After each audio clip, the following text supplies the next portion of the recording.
You're listening to Covering the Fields with your host, Joe Ellison.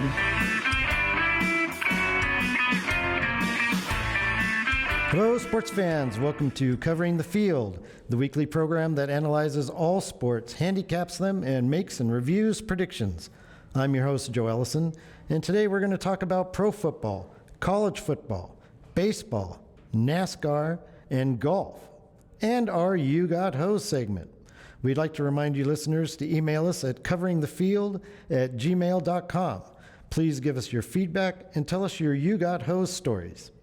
This week, we are broadcasting from the Max Casino in Carson City. Maximize your offers by playing at Max Casino Tuesday through Thursday and participate in the mini wheel promotion. Simply earn 1,500 points Tuesday through Thursday and visit guest services to spin the wheel. Each winner has a chance to win up to $100 in free play. Max Casino puts on a show every Friday night with their double deal drawing. One lucky winner is called every 30 minutes, and each winner has a chance to win up to $500 in free play. Maximize your points by playing with your Max Rewards card every Friday and Saturday and receive 7 times points from 12 a.m. to 11:59 p.m. Are you over 30 years old?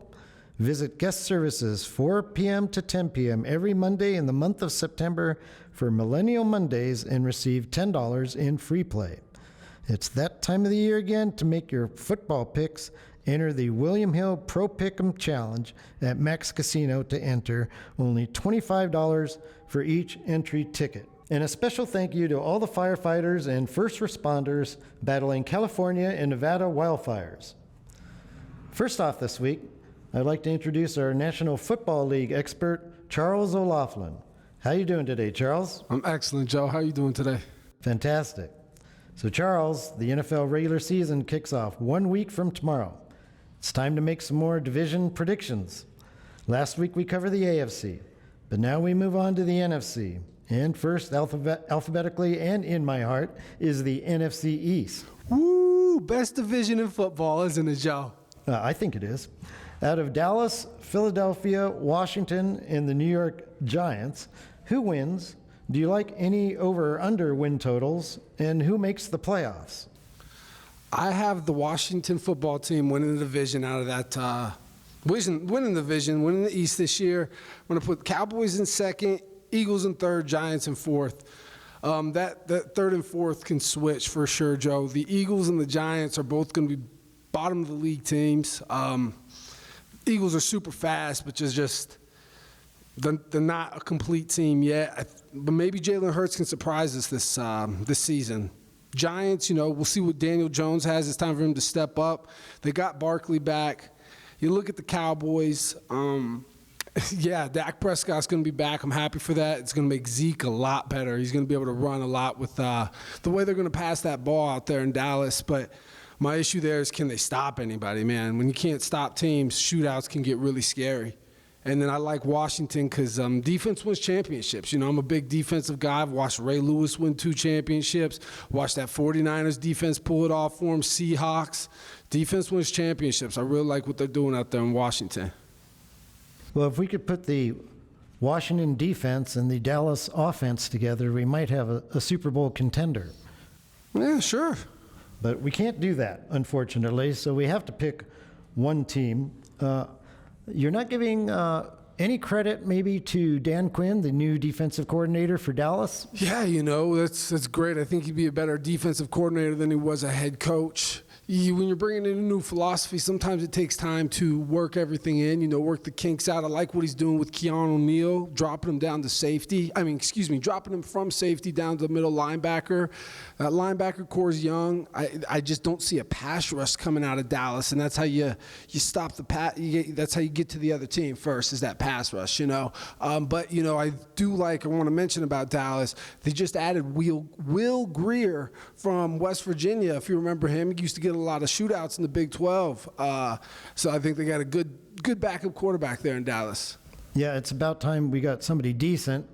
We kept Cooper Rush, we as in Dallas, and out of those 3 quarterbacks, I think they just put their names in a hat, and Jerry Jones just pulled one out, and Cooper Rush came out. They all looked the same. to me, Ben DiNucci and Garrett Gilbert. All lose games. I mean, Yeah, anything would be an improvement, and this Will Greer is a good move there, definitely. I think so. As far as who's going to win the division, the last team to repeat as winner of the NFC East, you're going to have to go back a long time. 30 years? Not that long. Philadelphia in 2003 and 2004. So in my mind, that eliminates Washington. You can't really explain these things. They just happen. Sometimes they do. It's sports. It's crazy how that works. It is weird. And then I'm going to have the Eagles, I guess, and then the Giants. But like you said, that can be easily switched for third and fourth. So who's your number one team then, Joe? Oh, well, Dallas, of course. Yes. See, I already eliminated Washington because there's no repeat winners. I understand. I get it. Yeah. But anyway, I do like Dan Quinn. Don't forget he was the coach of the Legion of Boom in Seattle. Yes. Back-to-back Super Bowls, defensive coordinator, just thrashed Denver 43-8 in that one Super Bowl. That's crazy, but he did have a good squad out there. He had He had Richard Sherman, Bobby Wagner at his prime, Cam Chancellor, that's his name. Yeah, who was their other safety? Earl Thomas was it back then, right? Yeah. Earl Thomas. I mean, yeah, that was a nasty squad. While. Yeah, it was nasty though, for sure. So yeah, I'm counting on him building an awesome defense. And of course, we drafted Micah Parsons. 8 out of our 11 draft picks were defense. Yeah, they're rookies though. Coming into the NFL can be difficult. At the end of the season, they won't be rookies, right? But So that is true. They'll still be rookies. yeah, okay. And then, of course, he went on to, Seattle. He could have won 2 Super Bowls if not for that ill-fated pass intercepted by New England on the goal line where everyone was saying Marshawn Lynch should be running the ball, but they didn't.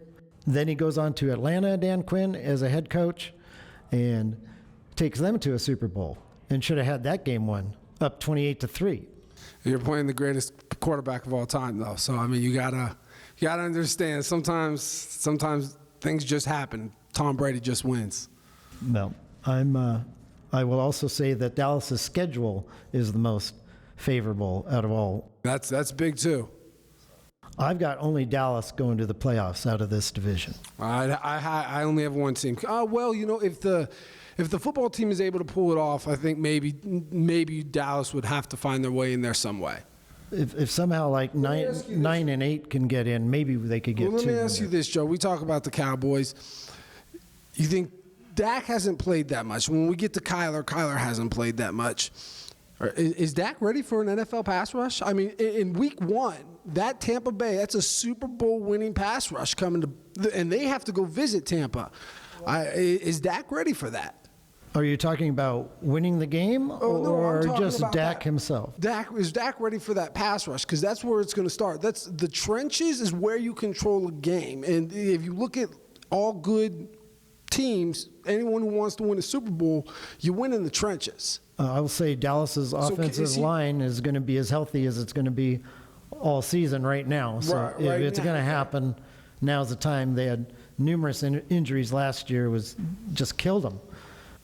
So, but my question is Dak ready for a pass rush? That's a good question. I really don't know if he's ready for a pass rush, but he does have good legs. He can run.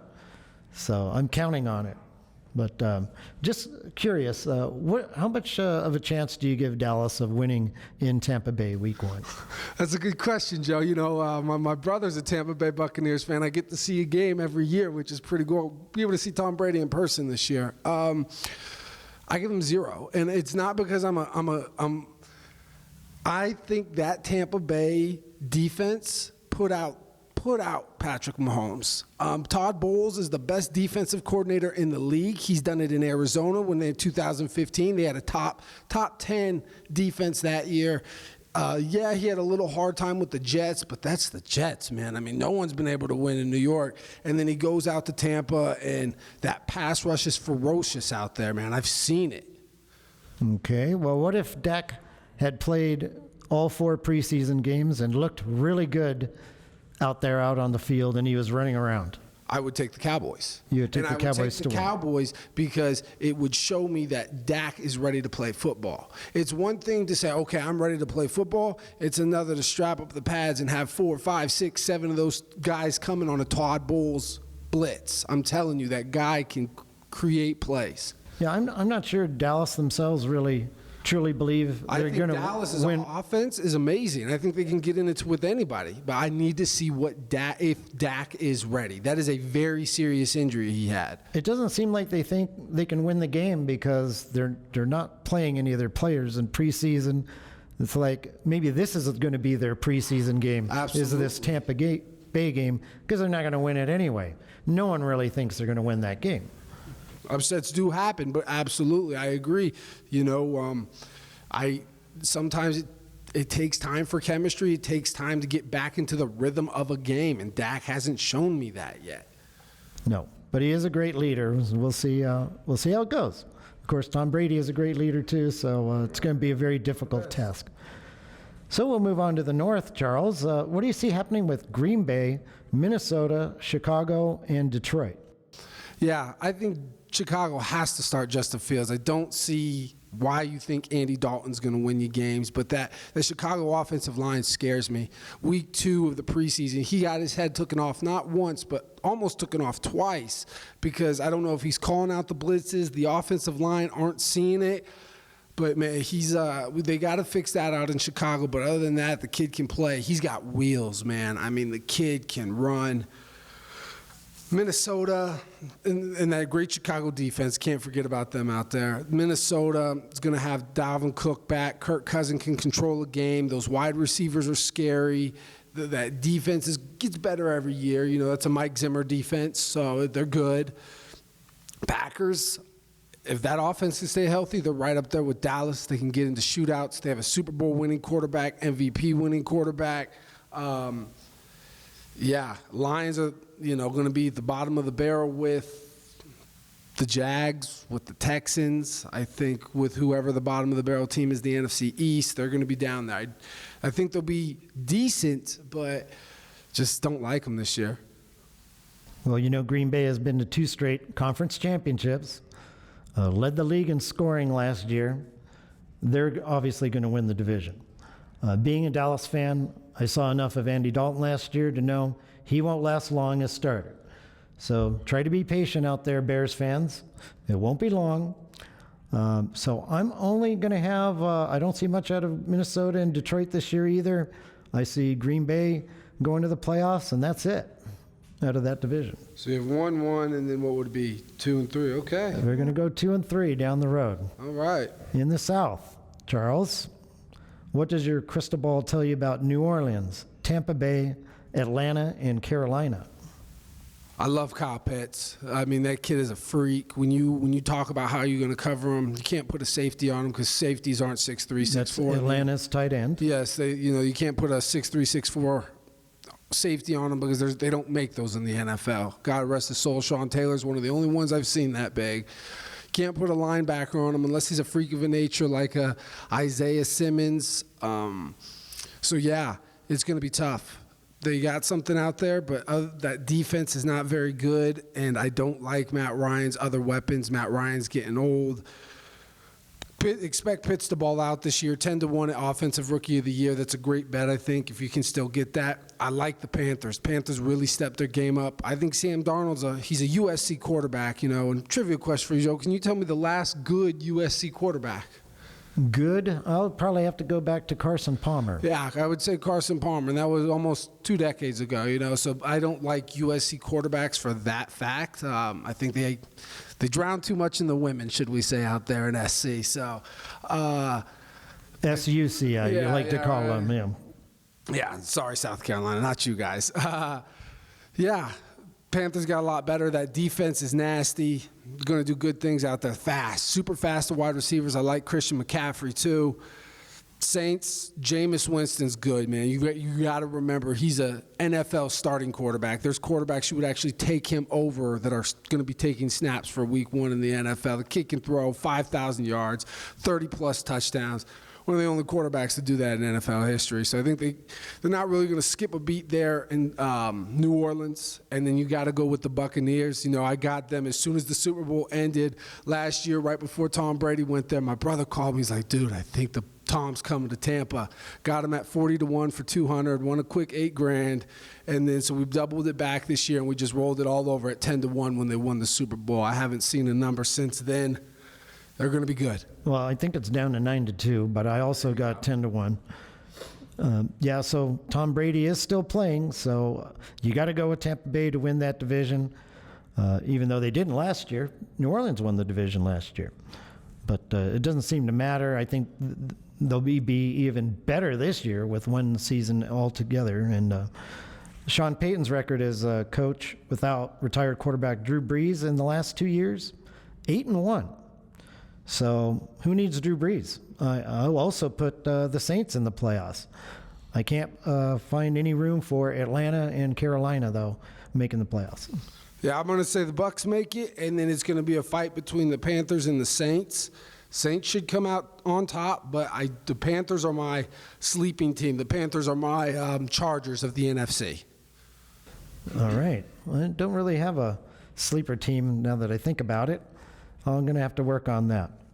Finally, in the NFC West, Charles, who survives this brutal division out of Seattle, Arizona, San Francisco, and the Los Angeles Rams? Yeah, I'm staying away from this division, Joe. It's super scary. Tough football's being played.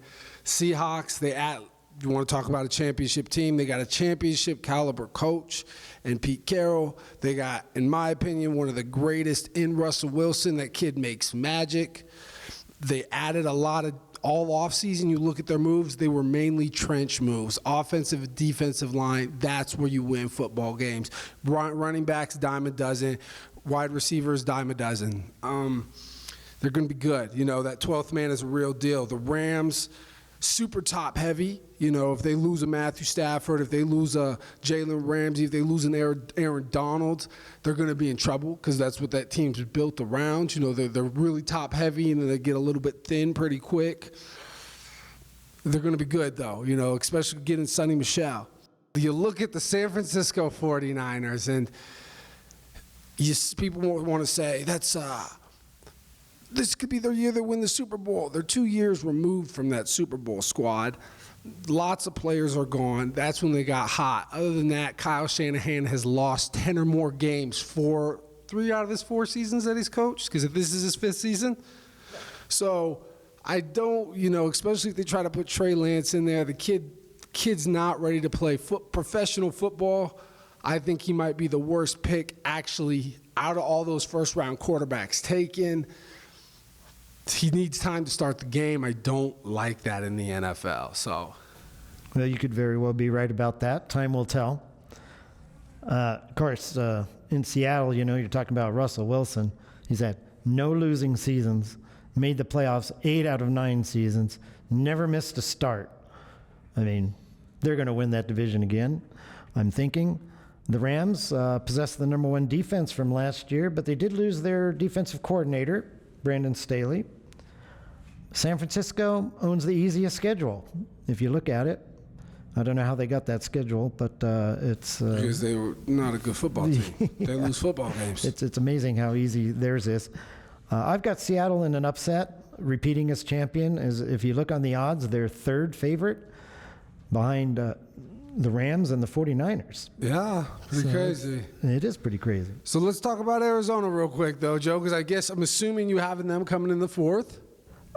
Yeah. And I have them coming in 1st. So we're polar opposites right now. So at least I was a little bit closer with you to the Cowboys. So you have to explain to me what you don't see in that Arizona team. Well, first of all, I want to say they could finish 10-7 and not make the playoffs, which would mean that entire division would be like 10-7 or better, which is almost impossible. So you don't think they win a game in the division this year is what you're saying? They're gonna win a few, but I think it's their coach. I do have a problem with Kingsbury. Cliff Kingsbury, when he came to the NFL, he was a losing coach in college. It never made sense to me how you could hire a coach that has a losing record in college and expect him to be a winner in the NFL. That's my That's my only problem. I guess Kyler Murray, maybe late in the season, got a little hurt. He was on my fantasy football team, a little smallish. He looked kind of weak at the end of the year. He's the same size as Russell Wilson. Well, for some reason, he gets more hurt than Russell Wilson, or he did last year. Last year. Yes, so he definitely has to stay 100% healthy. Yeah, you don't give any credit to that defense and what that Chandler Jones, J.J. Watt are going to be able to do, those middle linebackers. I like those guys. I'm worried about your secondary. With the best safety in the NFL. It's the corner. It's the corners I'm worried about. Okay. Yes. So you can throw on the Cardinals. We shall see what happens. We will. So, Charles, before you go, do you have any college football picks this week? Yeah, so I really like UCF, Central Florida this week against Boise. Boise's got to travel to Central Florida. Central Florida's a tough place to play, and humidity is a real deal. I grew up in Florida for a few years.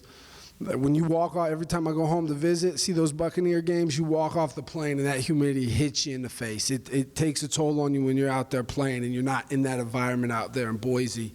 So I like them. You can get them. Start at 4.5. It's up to 5.5 now. I would not go anything over 6. Or if you can always do a teaser and tease them back down, get some plus points or break even with them. I like Texas Tech against Houston this week. Texas Tech, big school, big recruits. I like their quarterback. I'm going blank on his name right now, but they can really score out there. Just a better recruit. I like them at Houston. I think they're -1 right now. So I'll take the 1 point, or you can tease them back around and get plus money so you have a field goal on your side. I also like the Arkansas Razorbacks against Rice. Rice has a lot of players returning, really good squad, but that Arkansas is, even though they're rebuilding, they just lost their quarterback to the NFL. They really showed out last year. They got some transfers in on the defensive line. That defense is still going to be solid. It's an SEC football team, so that's where I'm going to put my money this week.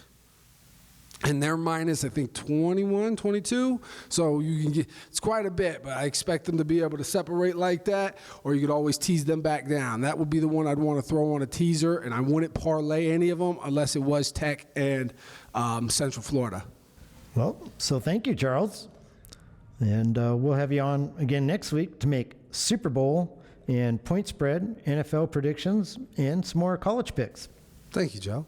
Before we get to the huge slate of games in college football, I'd like to review last week's preseason choices. Last Saturday, I gave up the 4 points with Baltimore at Washington, and the Ravens crushed the former Redskins 37-3.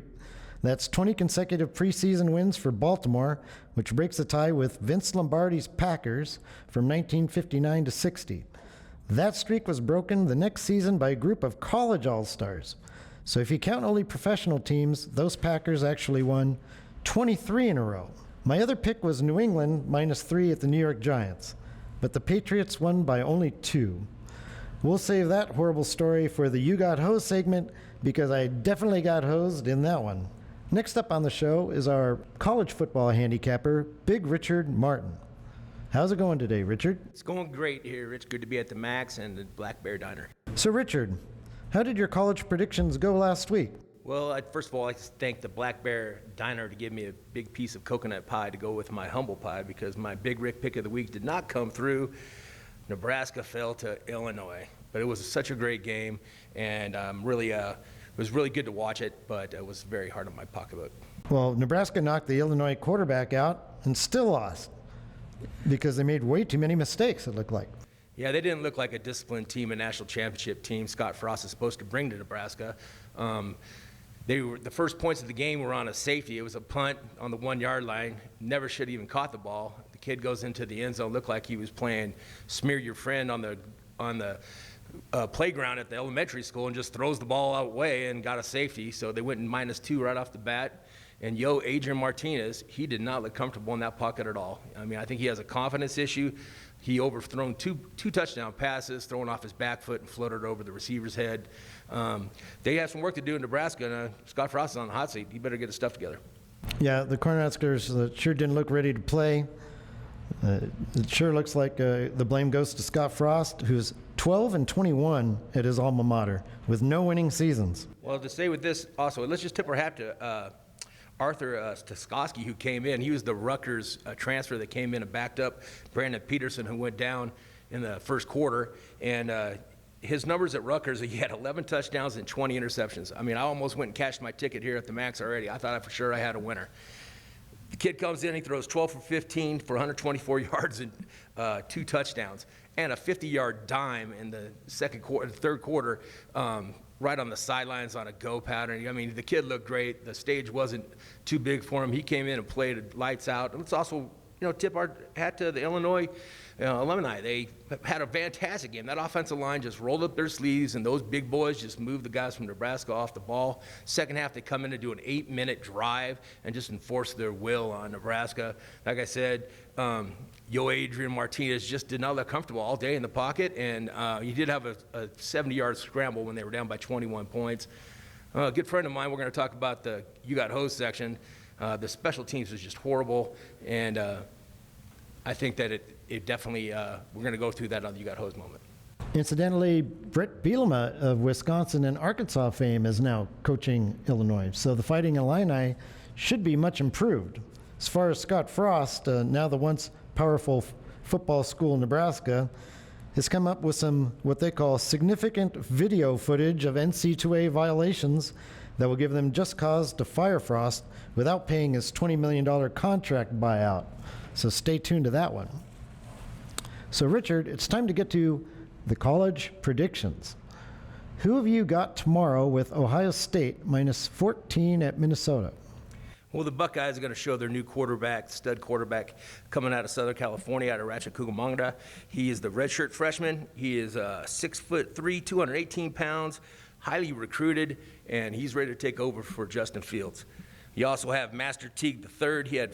He's going to be rushing the ball, carrying the rock most of the time for Ohio State. And also, as you know, in Ohio State, they always have 3 running backs. So they also have a 5-star recruit, Trevor Henderson, out of Virginia, where he was the Gatorade Player of the Year last year in high school, and also Mylon Williams out of Ohio, local kid out of there. So they're going to run the ball. I think they're going to force their will on Minnesota. Minnesota was 3-4 last year, where they were ranked 122nd out of 127 teams in the NCAA in pass defense. So what a great place for a kid that's never took a snap to go ahead and start his career. They also were 98th overall in defense. They do have some highlights with their Muhammad Abram. He had 1,076 yards rushing in 7 games last year on 201 carries and 15 touchdowns. So if you look at that, that's 8 yards a clip. They're going to be able to run the ball in Ohio State, but I think Ohio State defense bends. They don't break. They cover that 14-point spread. Friday, it's North Carolina minus 5.5 at Virginia Tech. Well, this is my Siam Hill. That's my Heisman pick, trophy winner this year. That was my pick. He's the 3-year starter. His first year, he had 38 touchdowns for the boys in blue. Last year, he had 30 touchdowns and 5 rushing touchdowns. The problem with North Carolina is their defense. They were ranked 90th last year in defense. Mac Brown's got to get that defense a lot better. We go ahead and look at who they're going to play Virginia Tech. They're not the big defensive team they used to were in years in past. They're 69th ranked defense. They lost last year to North Carolina 56-45. So if the under over to 64 points might be a good bet with a parlay on this game. They bring in Braxton Bumster, junior Oregon transfer that sat behind Justin Herbert 2 years, then he transferred, and he was 3-1 as a starter. So I think they play good, but it's not going to be good enough to beat the mighty guys in North Carolina. So take that minus 5.5 and take North Carolina. It's a 3 o'clock game, so if you got some sick time, you want to get off work a little bit early, that would be a good game to watch. Maybe even the over, you said. Absolutely. Saturday, number 1 Alabama is favored by 19.5 against Miami of Florida in Atlanta. Yeah, if you look, that's supposed to be a neutral site. It's a 3-hour drive from Alabama to Tuscaloosa, and it's a 9.5-hour drive from Miami. So that's somehow a home game for Miami. Alabama this year has 7 home games. They have 4 road games, and they have this neutral site game, which is almost like a home game because Alabama always plays at the Mercedes Dome for the SEC championship. But let's look at the spread went off at 17. Now it's at 19.5. So everybody's betting heavy on Alabama, and why not? You got Bryce Young. You got the 5-star recruit out of modern-day California. coming out. We're going to see him during the red and white game last year during the preseason spring game. He threw for 350 yards, 5 touchdowns, and no interceptions. Now, I'm sure Nick Saban said, keep your hands off my 5-star recruit, but he did look good, and he has the team behind him. They also have running back Brian Robinson. Last year, he had 91 touches for 483 yards with 6 touchdowns. Now, you think the offense is important, and as Alabama is my #1 pick, but look at their defense. They did lose Jalen Moody to the NFL draft, so they're going to have to bring some of those 5-star recruits up. They also lost Patrick Surtain III and their other quarterback, so they have to fill that in. They're going to bring Quincy Kool-Aid Mikowski, who is the 5-star recruit cornerback. So we're going to get to see that guy get to play, and also Juan Wiley, who's a JUCO transfer, highly recruited JUCO transfer. So let's go ahead and look at Miami. They have De'Aaron King. Great athletic player. Last year, he had an MCL injury on his, or ACL injury on his knee. He went out in the Cheez-It game against Cheez-It Bowl game against Oklahoma State, where he had a tremendous game, but he did have a knee injury, and he also had season-ending surgery. That being said, preseason, everybody in Miami camp is saying this kid's still electric. He still looks good. He doesn't even wear a brace on his knee. So I think that it's a good chance for him to have a good game. Also, you have Miami returning 86 of their defensive players. All right, excuse me, that's not Patrick Surtain III, it's Patrick Surtain II. So anyway, his dad was an NFL player. He's a great corner. First-round pick for the Denver Broncos, great player. But we're going to see what happens with his replacement, Quincy Kool-Aid Mikowski. Like I was saying, Miami is returning 86% of their defense, but is that going to be enough to cover the 19.5-point spread? I don't think so. I think Alabama covers the spread. They win by 3 or more touchdowns. In the biggest game of the week, Clemson is favored by 3 against Georgia in Charlotte. Well, there's no bigger game than this right here, and this also could be a national championship game. I see both these teams having a successful season. We get the first chance to see G.J. Lugalalai. As we said last week, he had 2 games as a starter covering for Trevor Lawrence when he was out with COVID protocol. He had a tremendous game against Notre Dame, 400-plus yards, setting a record for the most yards against a Notre Dame defense. And also, he had an 18-point comeback against Boston College. This guy is also a Southern California recruit, and he's looking to get his stuff done with Justin Ross, who returns from a neck injury. Justin Ross was with Trevor Lawrence on that freshman recruiting class that beat Alabama their freshman year. His sophomore year, he had 66 catches and 8 touchdowns. So this kid is great. He's dynamic. You know, he looks a little bit like Odell Beckham, they're saying. So we're looking forward to seeing him get going. What was your spread pick on that one? It is +3 to Georgia, and I think it's a field goal game, and I'm going to go ahead and take the Georgia Bulldogs. Are you going to do money line on that one? No, I'm going to stay away from the money line on that. I'm just going to go ahead and take the Georgia and 3 points. So LSU is favored by 3 at UCLA. Seems like kind of a small number considering the Southeast Conference against the Pac-12. What are your thoughts on that? Well, my thoughts are this, is the big Rick pick of the week. LSU's only given 3 points. They're bringing their stud cornerback Derek Stingley, who plays both ways. This guy's like Deion Sanders. They're also bringing one of their best defenses back. I think they're coming off at 15th. That's very, very low rankings for them. I think they're going to have a great season, and I think they're going to roll over UCLA. UCLA has Dorian Thomas Robinson. This guy's so good. He has 3 names. And Zach Colbert, who has 106 yards last week on 6 carries and 3 touchdowns against the Rainbow Warriors of Hawaii. Well, LSU is going to bring their big boys, and you're going to see a different team. Take LSU minus that 3 points. They're going to win by double digits. Kansas State is favored by 3 against Stanford at Jerry's World there in Arlington, Texas. The spread went off at 2.5, and it's already moved to 3. Everybody sees what I'm seeing on this. I love Kansas State in this game. I absolutely love them.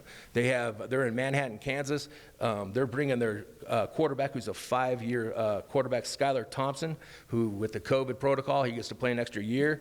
So he did not want to go to the pros. He got hurt last year. And he's coming back from a shoulder injury. He looks great in camp, and he's going to rally that team behind him. They also have Deuce Vaughn, who's a dual threat because he ran for 642 yards, and he received for 434 yards. So this guy's electric, and I think the boys in Manhattan, they just roll over Stanford, take the Big 12 team this week. Texas is laying 8 points at home against the Ragin' Cajuns of Louisiana, Lafayette. And the Raging Cajuns are returning 21 of those starters that had that awesome season last year.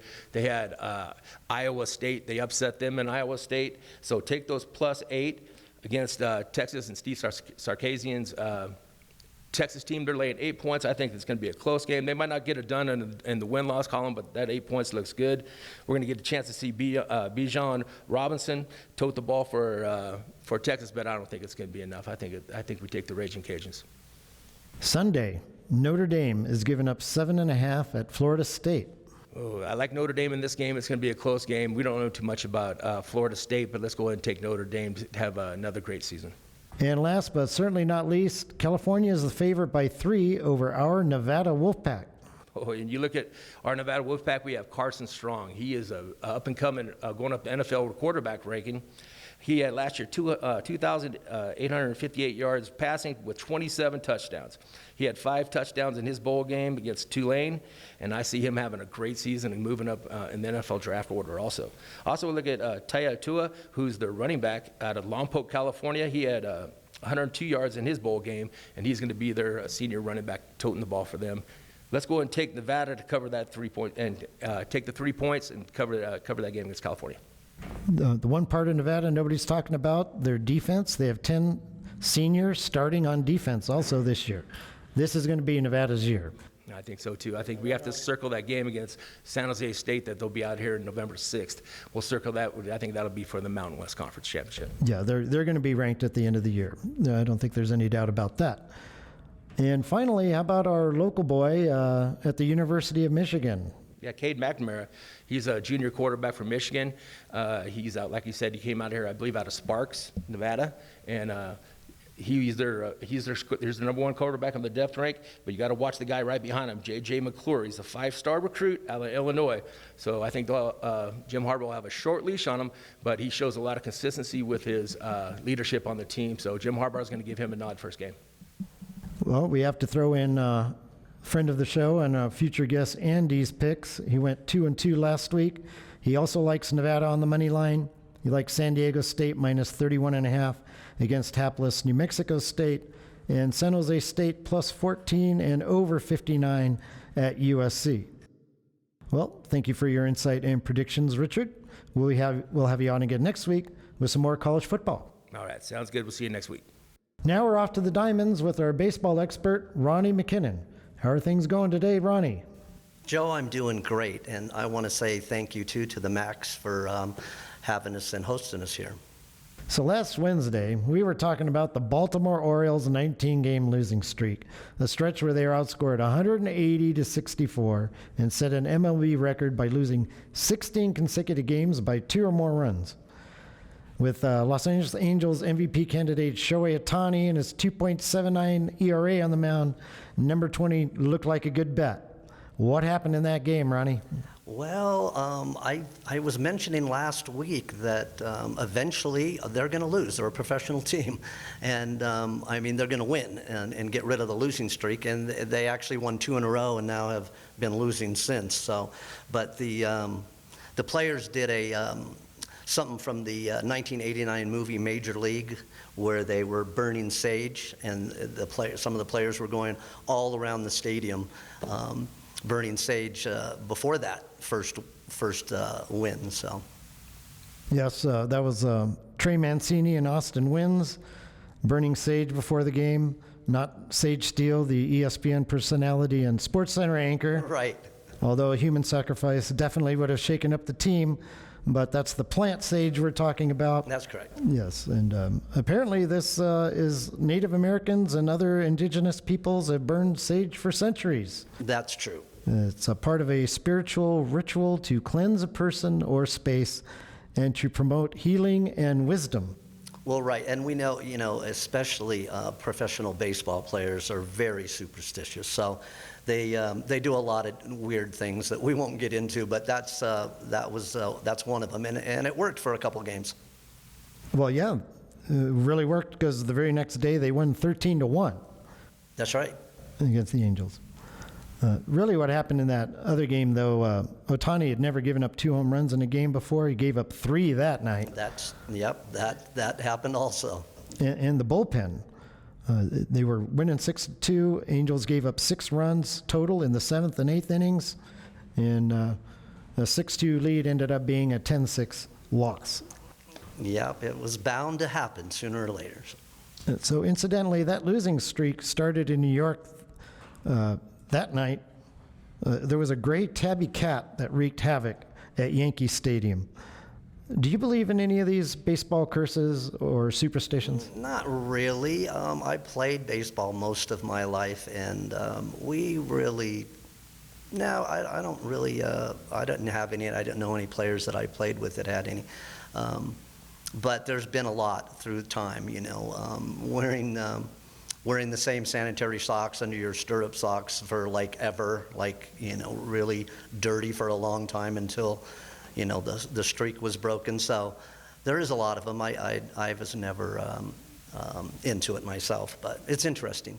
Well, there was the curse of the Bambino when Correct, yeah. the Red Sox traded Babe Ruth to the Yankees and never won another World Series for like 100 years. That's true, yeah. The Cubs, they had a couple of them. One, I think, was Ron Santos was in the third baseman. Ron Santos, yeah, was in the batter's box, and a black cat walked around him. Right.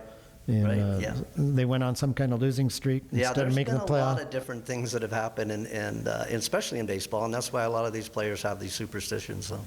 One more about some goat or something that a guy was bringing to the stadium in the 40s in Chicago, and the owner didn't like the aroma of the goat and told him that he had to leave. Him and his goat had to go, and then the Cubs went on a horrible losing streak after that. Yeah, there's a lot of that stuff happens in baseball, no doubt. Yeah, it's a different kind of game, that's for sure. Well, things got back to normal for Baltimore. They got swept by Tampa Bay last weekend. The Rays beat them 18 out of 19 times this year. And from what I heard, one of the Orioles' pitchers' ERA against them ended up being 100, over 100 this year. Yeah, I didn't hear about that, and actually did some research on that and didn't find anything to that effect. But well, you can't believe everything you hear. True. But anyway. So, Ronnie, last week we also had our longest game of the season between your Los Angeles Dodgers and San Diego.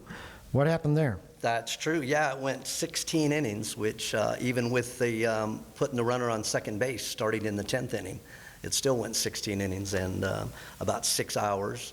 The Padres went about 4 of those hours without a hit. The Dodgers bullpen, 9 in the 3rd innings actually, and with only giving up 1 hit. And the Dodgers used like 23 of their 26 players, all but 3 starters. San Diego used the same amount, but ended up having to use 2 of their pitchers as pinch hitters. So, yeah, it was a pretty interesting game. LA did set one interesting record, 8 intentional walks in one game. And it's the only time I've ever seen a team commit a balk on purpose also. Right, yep, that did happen too. Yeah, they were worried about the guy on second base stealing signs, I guess, and walked him over to third. Yep, a lot of different things happened in that game. It was a crazy game. So our last MLB story before we get to the pennant races is not a good one. It's the New York Mets' relationship with their fans. What happened last week, Ronnie? Yeah, it was 3 players, especially Baez, Lindor, and Pilar, who are all hitting like under 250, and they're putting thumbs down signs to the fans, and I hate it. I think it's a lack of character, and it's unprofessional. And I mean, these fans pay a lot of money to see them play, and they have the right to boo. And the players are professional. They need to just deal with it, you know. And especially if they were in the minor leagues, the places they had to stay and ride in buses and they got heckled a lot. And, these professional guys should be professional. So that really, I wasn't happy with that at all. Well, they did later apologize, and then Baez went on to score the winning run the next night. So it seemed like everybody kissed and made up. True, yeah. Well, fans will forget pretty quick when you start winning. So. Even Sandy Alderson, the president of the Mets, helped Baez look for his lost earring at home plate. Right. Yeah, they had some of the people from the offices too coming out there in their dress clothes, trying to help find the earring. I will mention the manager, Luis Rojas, for the Mets was a lot classier about it than some of his players were. So. Well, they never did find that earring, so that was a curse on Baez, or karma, you might say. Right. Yeah. Well, he can afford another one. So. Oh, absolutely. So, Ronnie, how are the Major League pennant races shaping up? Well, the Tampa Bay's starting to pull away a little bit from the Red Sox and the Yankees. The Yankees still have the first wild card. They're up by 2 games. Boston has the next wild card. Oakland and Seattle actually are only 1 and 3.5 games behind the wild card. And that division, too, Houston's kind of pulling a little bit away. But, you know, it's not over yet. We have games all the way till October 3rd. So there's still another good month of games to go. So who should we be betting on or against right now? Well, Tampa Bay's on a real streak. The Yankees were, and now they're on a losing streak. But, you know, these things happen in baseball. But Tampa Bay's pretty consistent. And, of course, in the Central, the Chicago White Sox have pretty much had that wrapped up for quite some time. I would, Seattle, Seattle's really interesting. And again, they're like 7.5 out from first, but only 3.5 from the wild card. I'm looking at them, actually they've been on a roll lately, and I think they're going to stay in that race. So, Ronnie, one final subject. How did the Little League World Series end up? I know you were watching it. Yeah. Well, it was cool. Michigan ended up winning, beating Iowa 5-2. Actually, it's the first time that Michigan had won the Little League World Series since 1959. And it started in, 1947, the series started. But there was the only team from the West Coast that got close was Hawaii. They came in third. And there was 4 no-hitters thrown during that Little League World Series. And a perfect game and a no-hitter in the Midwest Regional by that kid Gavin Weir, who also threw a no-hitter in the Little League World Series itself. He had another no-hitter going in another game, and at 5 2/3 innings with 1 more out to go, he was pulled from the game because they put a limit on pitches. For a 12-year-old is 85 pitches, and he has to come out. So, but it was pretty exciting. And the only reason I know people ask, why wasn't there any foreign teams in there like there usually is? Well, it was because of COVID. That's exactly why there was no foreign teams. Yeah, that Weir kid was pretty amazing. He gave up only 1 hit to 132 batters. Are we sure he's not really like 14 years old, like Danny Almani was that one time? There'll probably be some people checking on that. But that was interesting that they were both from the same region. They had to fill out the 16-team schedule, and both teams from the Great Lakes region made the championship. Because of not having foreign teams in there, and it was part of it too. So no, it was a shame we couldn't have a true world champion, but maybe next year. Well, that's, through this COVID, just why last year we only had a 60-game season in Major League Baseball, so. Well, thank you, Ronnie. And we'll talk some more baseball next week. All right, Joe, thanks for having me. So we have a surprise guest today, a friend of the show, Alexis. How are you doing today, Alexis? I'm doing great, Joe. How are you? So what's on your mind today? Well, I just popped in to say hi. I'm one of you guys' biggest fans, so it's super exciting. I haven't missed an episode yet. I'm a bartender here at Max Casino, so I just wanted to give a shout out, let everyone know that's listening. We got the cheapest beer in Carson City, $2 domestic, $3 premiums, and all the liquor's cheap too. So come in and say hi. We'd love to see you. Well, thank you, Alexis. Thank you, Joe. Have a good day. Next up to talk about golf and NASCAR is our friend Gator Gates. How you doing today, Gator? Oh, I'm doing all right, Joe. Thank you. So the Tour Championship in golf starts tomorrow. $15 million goes to the winner. Do you have any predictions? Do you have any sleepers? Anybody you think's worth putting some money on? Yeah, sure, Joe. Who I really like to win the whole thing would be John Rahm, and he's at a 5-1 right now, and that's really good odds for somebody that I think is going to win the whole thing. You have Shepley at 30-1. You have Justin Thomas at 18-1. But even so, I like Dustin Johnson at 28-1. Now, that could be my heart saying that, but 28-1 to put a couple bucks on, I think he's way worth that. He can come up and be one of those sleepers to win the tournament. Well, the one guy that impressed me last week, of course, he won the tournament in a 6-hole playoff, was Patrick Cantlay, which sounds like a personal problem, but he was a tremendous down the stretch, making all those putts and staring down Bryson DeChambeau and beating him to the delight of people around the world. And I think the bettors agree with you too, Joe, because now he's at 4-1 to win this. Well, so, yeah. The way they have this set up, Cantlay will, one of these guys goes off at 10-1, 10 under, another one goes off at 8 under. You probably want to take a look to see where everybody starts the tournament. You want to start at the top and not at the bottom. And I'm sure a lot of these higher numbers like Stuart Sink and Billy Horschel are going to be starting at even par as opposed to the favorites starting at like 10 and 8 and 7 under. Yeah, so really make sure you know where they're starting at. It's a nice head start for sure. Another thing, Joe, is I really think in golf and NASCAR, I think that the matchups are the way to go. And again, the reason that I like the matchups is because you can parlay them. But the two that I like in golf is I like Shepley over McIlroy, and Shepley's at a -105. And I also like Kevin Na at a +115 over Cochran. Cockrock? Jason Cockrock. Cockrack, thank you. Yeah, and he's at a +115, so if you parlay both of those, that'd be a good payout. Well, I'm a big Jordan Spieth fan, and I'm looking at this sheet against Justin Thomas, +130. That's about the highest odds you can get here. So right, and he's 30-1 to win the whole thing. Yeah, you must be starting near the bottom then, if he's 30-1. That would be my guess too. Yes. Yes, but that's going to be my pick, and I don't see where Justin is. He's somewhere near the bottom too, right?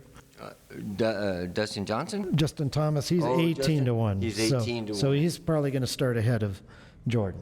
But over the course of 4 rounds, you can make up that kind of ground. Yes. So as one tournament and season ends, another sort of tournament, the NASCAR Cup Series, starts their 10-race, whatever they call it now. I don't know, this playoff, I guess. Yeah, to decide who's going to be the champion. Yeah, 2 months of NASCAR playoffs start Sunday, September 5th at Darlington, and 16 drivers are racing for the Cup Series championship. Now, out of those 16 drivers, 7 of them are past series champions, and they would include Martin Truex, who's at 9-1, Kyle Busch at 7-1, Chase Elliott at 650, Joey Logano at 14-1, Brad Kowalski at 17-1, Kurt Busch at 30-1, and Kevin Harvick at 15-1. Now, the favorite is Kyle Larson. He's at 2-1, and your longest shot on the board is Michael McDowell, who's at 500-1. Now, me personally, I'm going to be rooting for Martin Truex. Now, there are 4 rounds with 3 rounds having 3 races in each of them, and the 4th round will only have 1 race at Phoenix, with 4 drivers having a chance to take home the cup. Now, what sticks out to me, Joe, is in this first round, all the races, Darlington, Richmond, and Bristol, are all at short tracks. And I'd like to see 1 race at a bigger track, such as like Vegas, Charlotte, or even Texas. And the reason is you advance to the next round by winning a race or having enough points to make the cut. And I think that the drivers that are better at the bigger tracks or the super speedway are at a little disadvantage for this first round. Now, the second round, or the round of 12, those 3 tracks are Vegas, Talladega, and Charlotte, a little bit bigger, and especially Talladega. And the third round or the round of 8 has Texas, Kansas, and Martinsville. And the 4th round is at Phoenix, like I just said, like I mentioned earlier. But there are 6 Chevys, 6 Fords, and 4 Toyotas. So I do think that makes it even more interesting. So do you have a favorite, Joe? Well, you know, the ones that have been hot this year are Chase Elliott, who won the championship last year. But Kyle Larson has looked pretty amazing, coming off his suspension for racial insensitivity, which is a nice way to say the word that he used over national television. But he's a tremendous driver, and it's kind of a shame he did that. His mother is Japanese, and yet he was still being racist over the e-racing is what they were doing. Right, exactly. Yes, during the pandemic. So he didn't know anybody was actually listening to him at the time, but they certainly were. But he's gone through sensitivity training. He's back to racing. He's winning. He looks good on all kinds of tracks. I would have to pick him as the favorite. He is 2-1. He is the favorite at 2-1. I'm not surprised. Yeah. I've been watching a bunch of races this year and betting on him, and not winning, mind you, but still trying to enjoy it. Sure. Well, thank you, Gator. Oh, you're so welcome.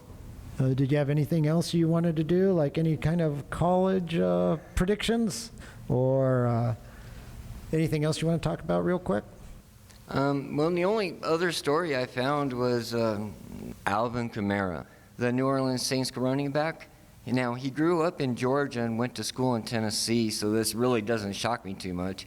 But he has officially been named NASCAR's first ever growth and engagement advisor. Kamara will work directly with NASCAR leadership on strategic planning and creative opportunities that support its fan development efforts. Now, the Saints running back said that he was excited to use his passion as a fan to help shape their long-term efforts to grow the sport.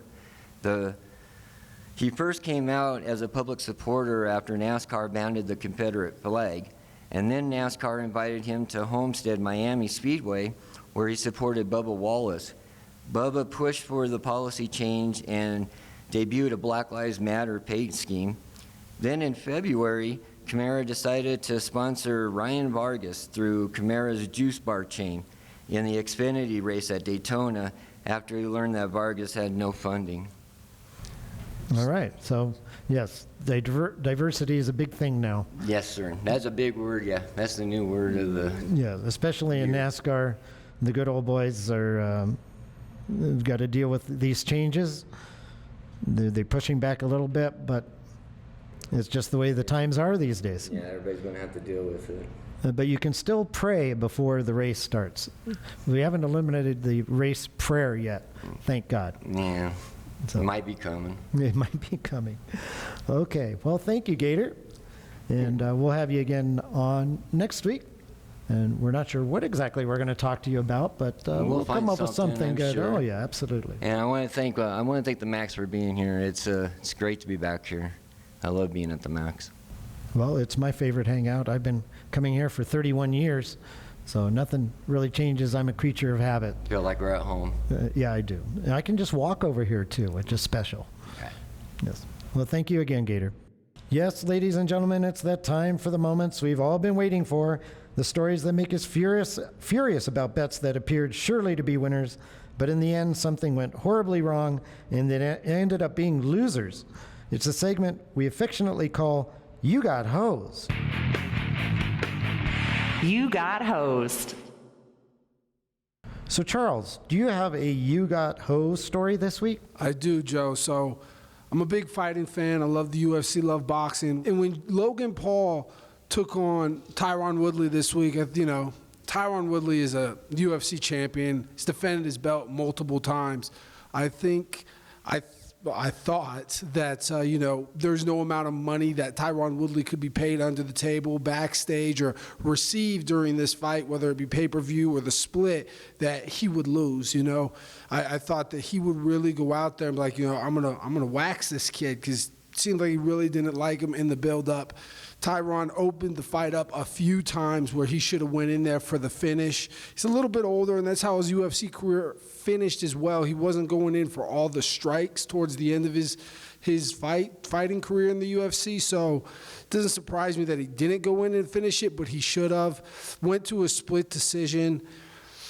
Unfortunately, I'm not going to be betting on these boxing matches anymore because I swear they're just pretty boy shows that they go around the country, blow them up, and then it's just kind of like, man, I didn't think an actor would be able to beat someone who was a professional fighter. So, yeah, I got hosed on that one. I put $100 on Woodley at plus 180 is where I got him, and I lost, so. That was a boxing match. Yeah. I've noticed generally that boxing matches, the favorites do win more often than not. Yes, they do. It seems like Vegas knows their boxing, and as well they should. Absolutely, right? Thank you, Charles. Thank you, Joe. So, Gator, do you have a you got hosed moment? Yeah, Joe, let's say that you are into a sports book on Sunday and you pick up a baseball sheet and you see that the Dodgers are at a minus 250. So you think to yourself that the Dodgers are 17 of their last 20, playing at home against one of the worst teams in the road, Rockies, and LA just beat them on Saturday 5-2. Then you look at the pitcher and you see that the Rockies are going to be starting Antonio Senzatella. He has a win-loss record of 2-9, and when you start handicapping it, you see that Senzatella is 0-4 with an ERA of 7.76 at Dodger Stadium. So you say, what the heck? And you run up to the counter and you put your money on the run line. And what happens? Senzatella strikes out 5, walks 1 on 90 pitches through 7 innings. The Dodgers had a total of 3 hits, 2 in the 5th and 1 in the 8th. Dodgers lose 5-0, and in a game that they didn't even show up in. So the bettor who played the Dodgers on Sunday is the one who got hosed. Big favorite, minus 250, not even close. Not even close, even after you start handicapping and you see all those stats. So, Big Rich, what is your you got hosed moment this week? Well, I got a double you got hosed moment this week. As you know, the Big Rick pick of the week was Nebraska minus the 7, so they obviously got hosed playing terrible on the road. And then, well, maybe I could make my money up on a little bit on the over. The over in that game was 52.5. So Vegas not only knows baseball or boxing, they also know the under-over because Nebraska scores a touchdown in the last minute of the game. They get to 22-30, just kick the extra point, and you got the over at least. Not so fast. Old Shankster came in, kicked it to the right, and the extra point was no good, and I got a double host moment. Did they miss 1 or 2 extra points in that game? Old Shankster missed 2. He missed 1 in the first quarter and 1 in the last kick of the game. That's at least 2 you got hosed moments in one single game right there. Half a point you lost by. That's horrible. That was a tough one. It was a tough week, but hey, you have a you got hosed moment so I can feel a little bit better about my picks? Well, misery loves company. Last Sunday, I've got New England minus 3 at the Giants, New York Giants. Patriots are winning 22-14, have the ball with 32 seconds left. 4th down at the Giants' 37-yard line. Rather than punt like they would do in the regular season, they decide to try a 54-yard field goal with some backup kicker I never heard of. Naturally, he misses.